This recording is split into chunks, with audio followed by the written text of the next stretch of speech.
بدر کی جیت کے بعد مدینہ میں خوشیاں تھیں، لیکن مکہ میں آگ جل رہی تھی۔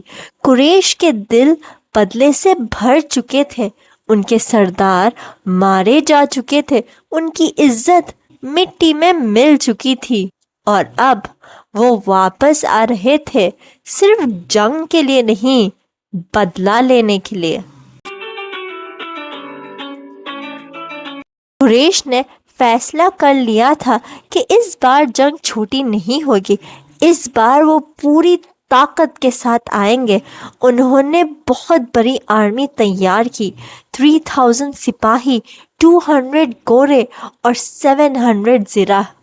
اس کا فنڈ اسی تجارتی کیراوان سے ہوا تھا جو بدر کے بعد بچ گئی تھی۔ یہ صرف جنگ نہیں تھی، یہ قریش کا اعلان تھا کہ مدینہ کو مٹا دو اور محمد صلی اللہ علیہ وسلم کو ختم کر دو۔ اور پھر بدر کے 1 سال کے بعد قریش کی فوج مدینہ کی طرف نکل پڑی اور انہوں نے کیمپ لگایا ماؤنٹ احد کے پاس۔ جب رسول اللہ صلی اللہ علیہ وسلم کو خبر ملی تو انہوں نے صحابہ کو جمع کیا، مشورہ کیا، اور آخر کار فیصلہ یہ ہوا کہ جنگ احد کے میدان میں ہوگی۔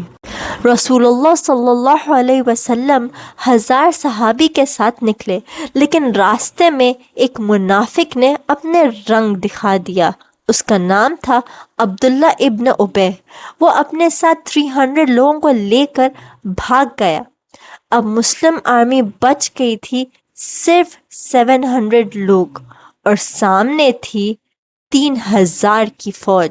رسول اللہ صلی اللہ علیہ وسلم نے بیٹل فیلڈ کا جائزہ لیا اور ایک اہم اسٹریٹجی بنائی۔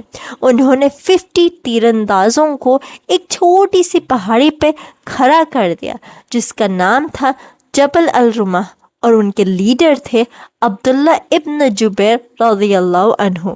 محمد صلی اللہ علیہ وسلم نے ایک حکم دیا کہ چاہے ہم جیتے یا ہم ہارے، تم اپنی جگہ مت چھوڑنا۔ یہ حکم اس جنگ کا سب سے اہم پوائنٹ بننے والا تھا۔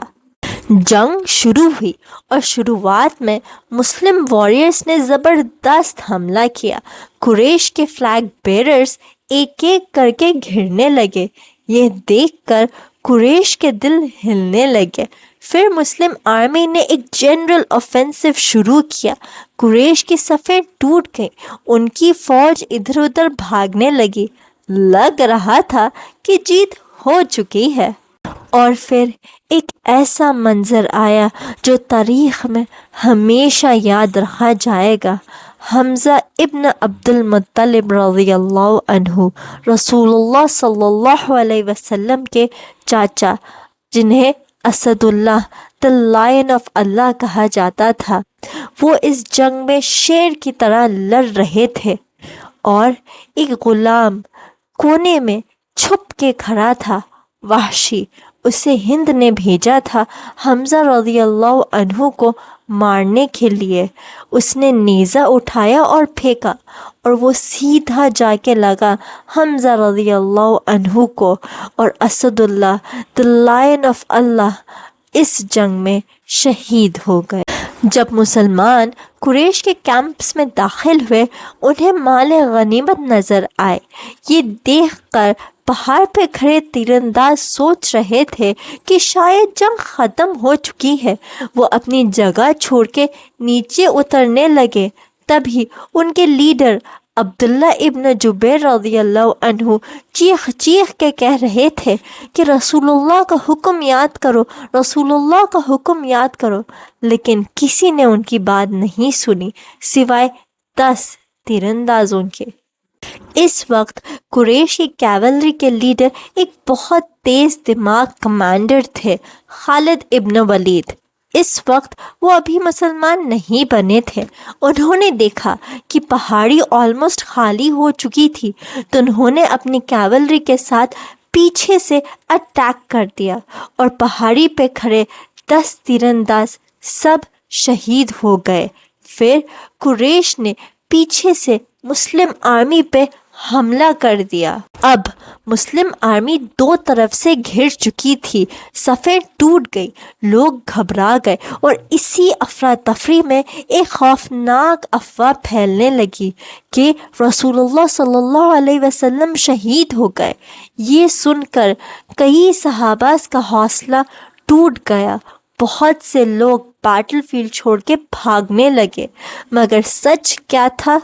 رسول اللہ صلی اللہ علیہ وسلم زندہ تھے مگر زخمی۔ اس جنگ میں رسول اللہ صلی اللہ علیہ وسلم زخمی ہو گئے، ان کا دانت شہید ہو گیا، ان کا خوبصورت چہرہ زخمی ہو گیا، ان کا پروٹیکٹیو آرمر ٹوٹ گیا، خون بہہ رہا تھا۔ اس سب کے باوجود رسول اللہ صلی اللہ علیہ وسلم بیٹل فیلڈ چھوڑ کر نہیں گئے۔ اب احد کا میدان خاموش ہو چکا تھا، دھول بیٹھ چکی تھی، تلواروں کی آواز رک چکی تھی، مگر زمین پہ شہادت کی کہانیاں لکھی جا چکی تھی۔ اس جنگ میں 70 صحابہ شہید ہو گئے، ان میں سے ایک نام تھا حمزہ ابن عبد المطلب رضی اللہ عنہ، رسول اللہ صلی اللہ علیہ وسلم کے چاچا، جنہیں اسد اللہ دی لائن آف اللہ کہا جاتا تھا۔ احد صرف شہادت کی کہانی نہیں تھی، بدر نے مسلمانوں کو جیت دکھائی تو احد نے سبق سکھایا۔ یہ سبق تھا ڈسپلن کا، اوبیڈینس کا۔ ایک پل کی غفلت اور ایک حکم کی نافرمانی نے پورے جنگ کا رخ بدل دیا، لیکن قریش اس بات بھی ایک حاصل نہیں کر سکا۔ ان کا مقصد تھا رسول اللہ صلی اللہ علیہ وسلم کو ختم کرنا، اور ان کا مقصد پورا نہیں ہوا۔ رسول اللہ صلی اللہ علیہ وسلم زندہ تھے اور اسلام زندہ ہے۔